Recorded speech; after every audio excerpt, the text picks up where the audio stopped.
तो गुरु का हाल बा पूर्वांचल का। तो पूर्वांचल के हाल की बात करें तो चर्चा में एक बयान है। समाजवादी पार्टी की दो चर्चित महिला नेता खूब चर्चा में हैं क्योंकि कुछ ऐसा ही बयान सामने आया है। बात करेंगे हम लोग पूर्वांचल की, जौनपुर की राजनीति की, और कौन दो नेता चर्चा में है उसके बारे में बताएंगे। नमस्कार, आप देख रहे हैं यूपी तक का शो पूर्वांचल। मैं हूं रजत सिंह और आज बात करेंगे पूर्वांचल की राजनीति में जौनपुर की राजनीति की। दरअसल जौनपुर में समाजवादी पार्टी के कई सारे नेता हैं जो चर्चा में रहते हैं। अब वो चाहे लगी यादव हो, चाहे वो आप कह लीजिए तूफानी सरोज हो, लेकिन सोशल मीडिया और मीडिया में चर्चा दो लोगों की होती है खासकर। एक 25 साल की सांसद प्रिया सरोज की और दूसरी सबसे युवा विधायक बनने वाली, महिला विधायक बनने वाली रागिनी सोनकर की। प्रिया सरोज चर्चा में रहती हैं अपने इंस्टाग्राम से, अपने रील से लेकर, तो रागिनी सोनकर चर्चा में आती हैं विधानसभा में योगी सरकार को घेरते हुए। लेकिन चर्चा रागिनी सोनकर की क्योंकि उन्होंने एक इंटरव्यू में कुछ ऐसा कहा है। दैनिक भास्कर समूह ने एक इंटरव्यू लिया रागिनी सोनकर का, जो मछली शहर विधानसभा से समाजवादी पार्टी की विधायक है। उनसे सवाल पूछा गया कि रागिनी सोनकर विधायक बनना पसंद है या सांसद भी बनना चाहती हैं। उन्होंने कहा कि बहुत बड़ा राजनीतिक परिवार नहीं है मेरा, मुझे इतनी बड़ी अपॉर्चुनिटी मिली और मैं सबसे यंग विमेन एमएलए के रूप में विधानसभा पहुंची हूं, और अगर आगे मुझ में कैपेबिलिटी होगी और जनता का विश्वास रहेगा तो जहां जनता चाहेगी वहां पहुंचेंगे। सवाल में आगे जोड़ा गया, क्षेत्र चुनने की बात पार्टी बोले तो मछली शहर या जौनपुर। जवाब मिला, मछली शहर मेरे लिए हमेशा दिल के करीब रहेगा और हमेशा चाहूंगी कि यहीं से चुनाव लड़ूं। अब इसको लेकर बज है कि भैया क्या वो मछली शहर से लोकसभा का चुनाव लड़ना चाहती हैं, वो भी उसी सीट से जिससे गुरु प्रिया सरोज सांसद हैं, यानी कि समाजवादी पार्टी की एक सांसद हैं। खूब चर्चा में है। लेकिन आप इस जवाब को देखेंगे तो ऐसा नहीं लगता कि बहुत राजनीतिक अदावत की बात हो, यहाँ ज़्यादातर इच्छा नजर आती है। 2024 के लोकसभा चुनाव में भी इस बात की खूब चर्चा थी कि मछली शहर सीट, जो कि सुरक्षित सीट है, वहां से रागिनी सोनकर को टिकट दिया जा सकता है क्योंकि प्रिया सरोज भी एससी समुदाय से आती हैं और रागिनी सोनकर भी एससी समुदाय से आती हैं, यानी कि सुरक्षित सीट से दोनों ही चुनाव लड़ सकती थी। चर्चा तूफानी सरोज की थी लेकिन चुनाव लड़ी प्रिया सरोज।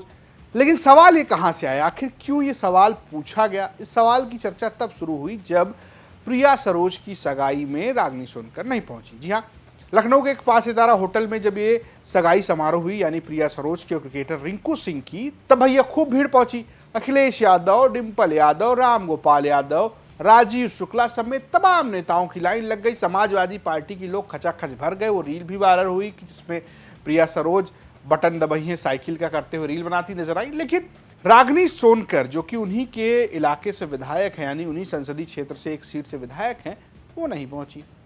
इस सवाल का जवाब भी रागिनी सोनकर ने इस इंटरव्यू में दिया। उनसे सवाल पूछा गया कि आपकी सांसद प्रिया सरोज से कैसे संबंध है आपके। उन्होंने जवाब दिया कि हमारी सांसद हैं और बतौर सांसद हमारे बहुत अच्छे संबंध हैं।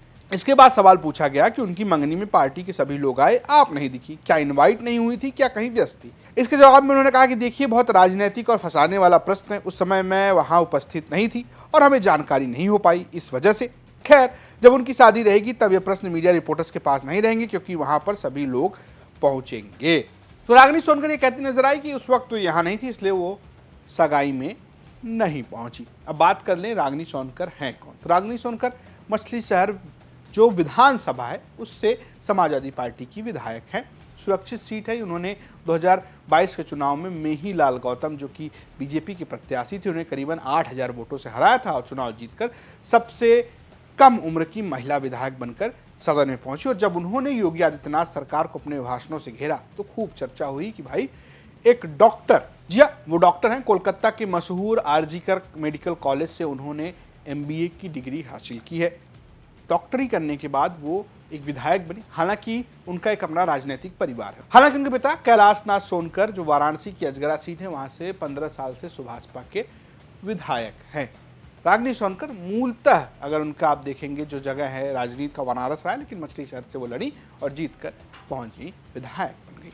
बात प्रिया सरोज की जाए तो भाई प्रिया सरोज जो है वो एलएलबी की हुई हैं। जानकारी के मुताबिक एमआईटी यूनिवर्सिटी से उन्होंने पढ़ाई की है और 25 साल की उम्र में मछली शहर लोकसभा सीट से उन्हें समाजवादी पार्टी से टिकट मिला। लेकिन उनके पिता बड़े राजनीतिक आदमी हैं। उनके पिता 3 बार सांसद रह चुके हैं। एक बार तो मछली शहर की सीट से, एक बार सैदपुर से और एक बार गाजीपुर की सीट से वो सांसद रह चुके हैं। इसके अलावा अभी वो फिलहाल समाजवादी पार्टी से किराकत सीट से विधायक हैं।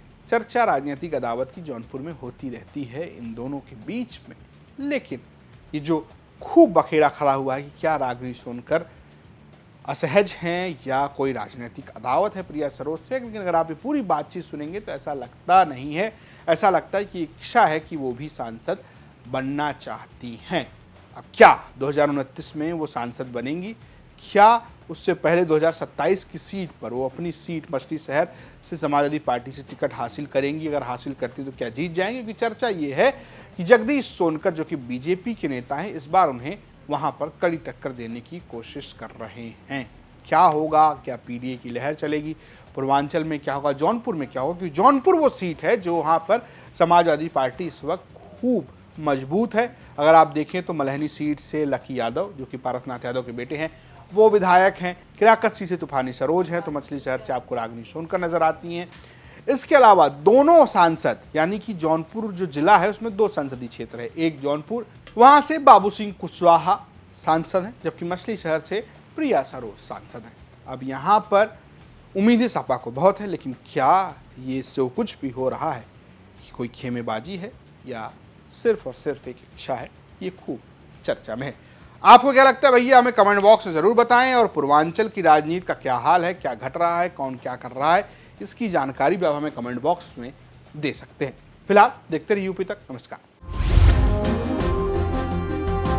उसके बाद जो अभी आप बता रहे हैं कि हमने राज्यसभा में वोटिंग किया, तो ऐसे मौके तो मुझे बहुत पहले भी मिले होंगे, तो कभी आपने तो ये नहीं सुना कि पूजा पाल ने वोट क्रॉस किया। मगर ये बताइए कि जीवन में इतनी बड़ी खुशी, इतनी बड़ी उपलब्धि, इतना बड़ा चैन शांति कभी मिला भी तो नहीं था। और जिस सरकार से मुझे मिला और उनके लोग या मान लीजिए मेरे राजनीतिक सहयोगी सिर्फ एक वोट मांग रहे हैं, तो इससे मतलब मैं समझती हूँ बहुत छोटी सी चीज है। क्योंकि देखिए जिनके घर का नौजवान, जिनके घर में कभी दुख नहीं पहुंचा, जिनके घर में कभी हत्याएं मर्डर नहीं हुआ है, वो शायद हम जैसे और मेरा और हम जैसी महिलाओं का वो दर्द नहीं जान सकते। मगर जिसके यहाँ हत्या हुई है, जिसने सारे दुखों को देखा है, तो उसके लिए राजनीति भी छोटी है, विधायकी भी छोटी है, और एक वोट तो मान लीजिए मेरे लिए बहुत छोटा है। मैंने राज्यसभा में सिर्फ इसलिए वोट किया क्योंकि उत्तर प्रदेश में योगी आदित्यनाथ जी ने जिस तरह से अपने होने का, मुख्यमंत्री होने का जिस तरह से उन्होंने एहसास करवाया है, वो किसी मुख्यमंत्री ने नहीं करा, आपको पता ही है। और आपने देखा कि प्रयागराज में जिस तरह से अतीक अहमद के लड़के के द्वारा जिस तरह से हत्या की गई, उसके वीडियो आए, उसके फोटो आए, तो ये बताइए कि ऐसे गुनाहगारों को कैसे माफ कर दिया जाए।